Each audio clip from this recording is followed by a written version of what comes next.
میں نے کئی میل پیدل سفر کیا، پھر ایک تانگے میں بیٹھ کر ریلوے اسٹیشن پہنچا۔ وہاں سے بغیر ٹکٹ گاڑی میں سوار ہوا اور بہاولپور کے نزدیک ایک ویران اسٹیشن پر اتر گیا۔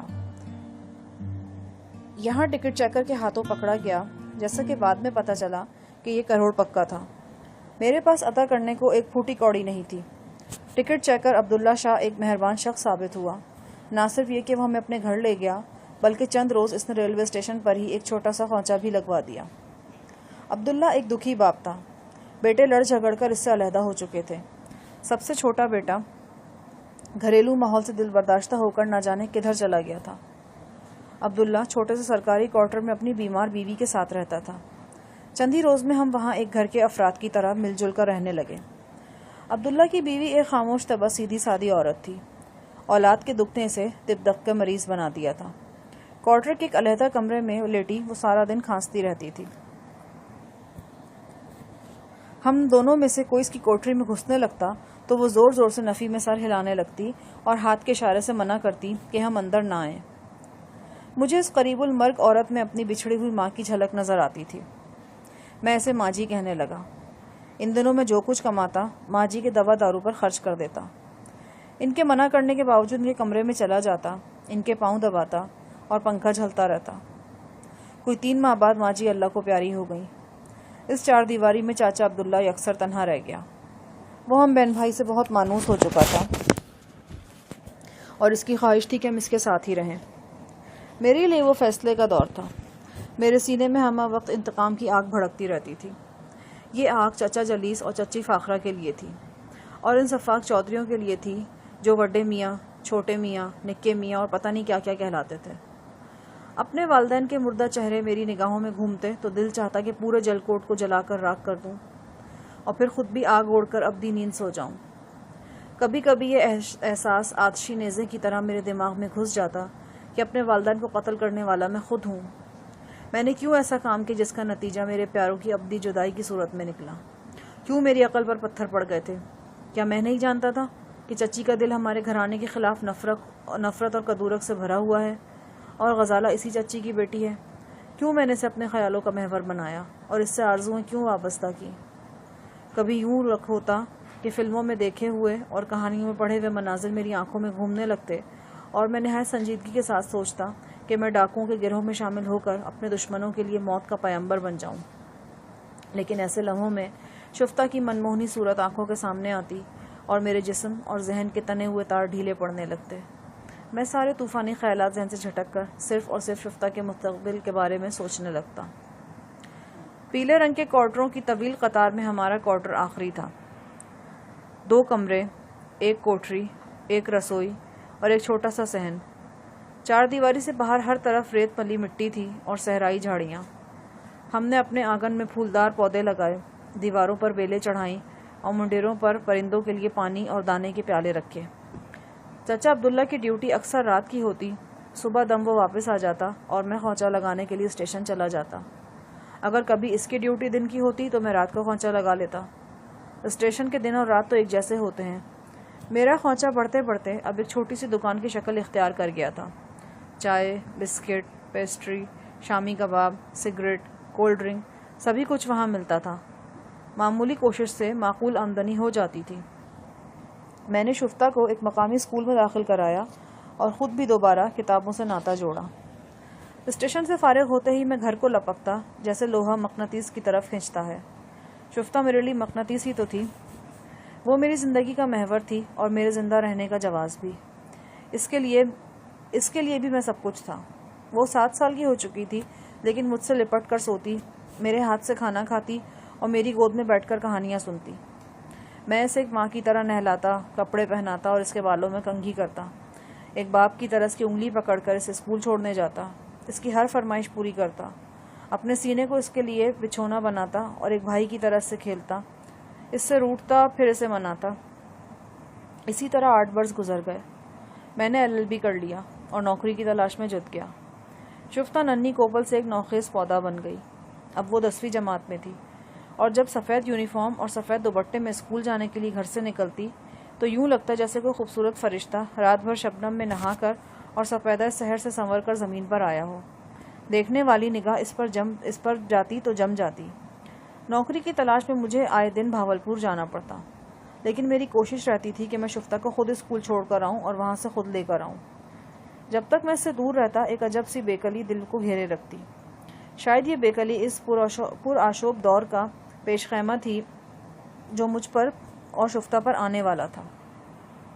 پھر ایک رات وہ واقعہ رونما ہو گیا۔ ایک معروف وکیل صاحب کو اپنے مشاورتی ادارے کے لیے اسسٹنٹ کی ضرورت تھی۔ یہ اسامی میری ضرورت کے عین مطابق تھی اور مجھے 75% امید تھی کہ میں یہ ملازمت حاصل کر لوں گا۔ رات بھاولپور میں گزار کر میں اگلے روز دوپہر کے وقت گھر پہنچا۔ میری غیر موجودگی میں شفتہ کو اسکول سے لانے اور لے جانے کا کام اکثر چاچا عبداللہ کرتے تھے۔ اتفاقاً 1-2 روز سے وہ بھی بیمار تھے۔ دوپہر 1 بجے کے قریب شفتہ اسکول سے واپس آئی تو اس کا چہرہ دیکھ کر میں دہل گیا۔ شفتہ کے رخساروں پر سرخی اور زردی کی آمیزش بڑی عجیب لگ رہی تھی۔ وہ ہانپی ہوئی اور پسینے میں نہائی ہوئی تھی۔ اندر گھستے ہی اس نے دروازے کو کنڈی لگائی، کتابیں چارپائی پر پھینکی اور بھاگ کر میری گود میں گر گئی۔ وہ ہچکیوں سے رو رہی تھی۔ ایک پل میں مجھے یوں لگا کہ پوری کائنات سسک اٹھی ہے۔ وہ میری کائنات ہی تو تھی۔ کیا ہوا شفتہ؟ میں نے کانپتے ہاتھوں میں اس کا گلابی چہرہ لیا اور لرزہ لہجے میں اس سے رونے کی وجہ پوچھی۔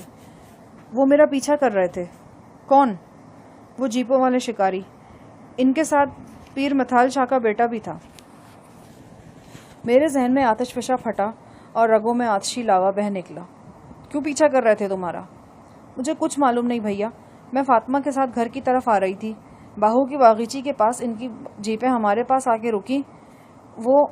وہ اس سے پہلے کہ شفتہ کچھ اور کہتی، کچھ فاصلے پر ایک جیپ کا شور سنائی دیا۔ میں لپک کر کمرے میں گیا اور دیوار سے لٹکے ہولسٹر سے رائفل لائسنس یافتہ ریوالور نکال کر نیفے میں اڑسا اور بھاگتا ہوا دروازے پر پہنچا۔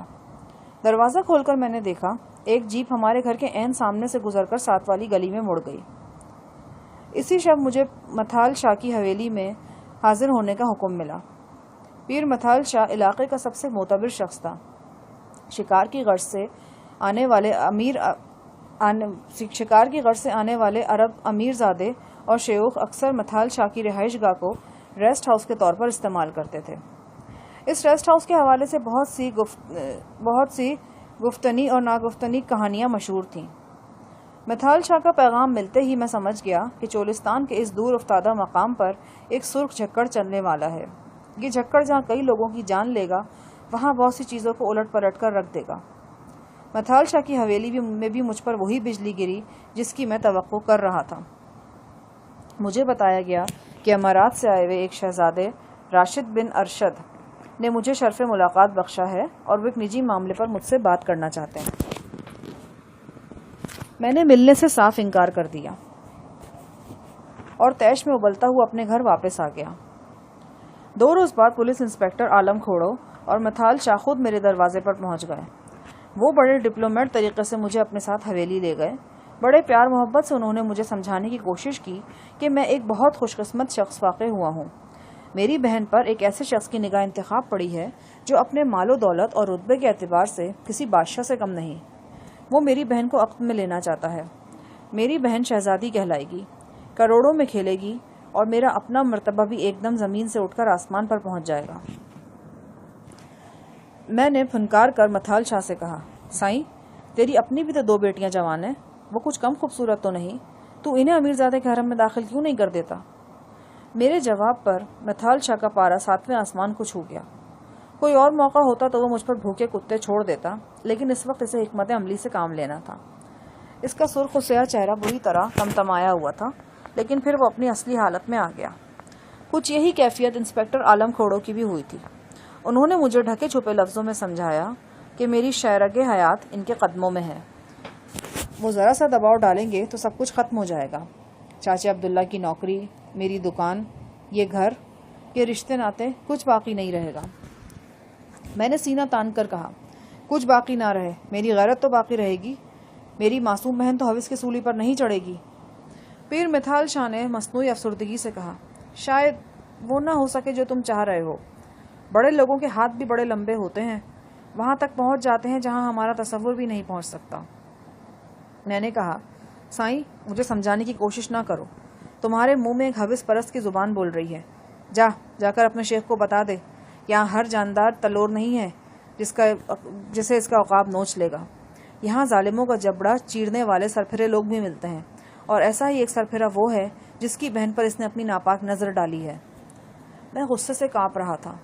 کچھ یہی کیفیت متھال کی بھی تھی. اپنے آقائے ولی نعمت کی طرف سے اسے یقیناً تحمل اور بردباری کی ہدایات ملی ہوئی تھیں، ورنہ اور اب تک وہ ان ہدایات پر عمل کرنے کی کوشش کر رہا تھا. تاہم میرے چٹانی لہجے نے اس کی منافقت کا خول چکنا چور کر دیا. سانپ اپنی اصل جون میں آ کر پھنکار اٹھا. حرام زادے، تو اپنی اوقات سے آگے بڑھ رہا ہے. لگتا ہے تو بہن بھی بیائے گا اور ذلت کا ہار بھی پہنے گا. میں ایک جھٹکے سے اٹھ کھڑا ہوا. سائیں، مجھے گالی مت دے، بہت پچھتائے گا اگر اب گالی دی تو. قریب تھا کہ میں اور متھال شاہ دست و گریباں ہو جاتے کہ انسپکٹر عالم کھوڑو بیچ میں آ گیا. اس نے مجھے بڑی سرد نگاہوں سے گھورا اور بولا، ٹھیک ہے تم جاؤ، اب تم سے تھانے میں ملاقات ہوگی. مجھے بڑی خوشی ہوگی کہ اگر تم وہاں بھی گالی کھا کر ایسی ہی اکڑ فو دکھا سکو تو. میں کوئی ان پڑھ دیہاتی نہیں تھا، BA LLB تھا. تھانہ کچہری میرے لیے جانی پہچانی جگہیں تھی. میں جانتا تھا انسپکٹر عالم مجھ پر یوں ہی ہاتھ نہیں ڈالے گا. وہ مجھے پھانسنے کے لیے کوئی جھوٹا کیس تیار کرے گا. اپنے ایک استاد اور ماہر قانون دان ایڈوکیٹ ظفر احسن صاحب کی مدد سے میں نے اپنی ضمانت قبل از گرفتاری کرا لی اور دیگر قانونی پیش بندیاں بھی کر لیں. میری تیاریاں دیکھ کر انسپکٹر عالم، متھال شاہ اور ان کے آقائے ولی نعمت شیخ راشد بن ارشد نے ایک دم چپ سادھ لی. چند ہفتوں کے لیے معاملہ بالکل ٹھنڈا پڑ گیا، بلکہ میں نے یہ بھی سنا کہ شیخ راشد سیر و سیاحت سے فارغ ہو کر واپس جا چکا ہے. لیکن ایسا نہیں تھا. یہ طوفان سے پہلے کی خاموشی تھی. شیخ راشد شکاری باز کے مانند بہت اوپر بلندی پر تھا اور پر سمیٹ کر برق رفتاری سے اپنے شکار پر گرنے والا تھا. دوسری طرف میں بھی غافل نہیں تھا. اپنی شفتہ کی حفاظت کرتے ہوئے جان دے دینا میرے لیے اتنا ہی سہل تھا جتنا آنکھیں بند کر کے کھول لینا. 8 برس پہلے میں نے اپنے اندر جس جنگجو لڑکے کو بیدار ہونے سے روک لیا تھا وہ اب پوری طرح بیدار تھا. یہ بہن ہی تو تھی جس کی خاطر میں نے ساری ذلتیں سینے سے لگا کر زندگی کا زہر پیا تھا. اب ظالموں نے اس بہن کو نشانے پر رکھ لیا تھا. میں اپنے حواس نہ کھوتا تو اور کیا کرتا.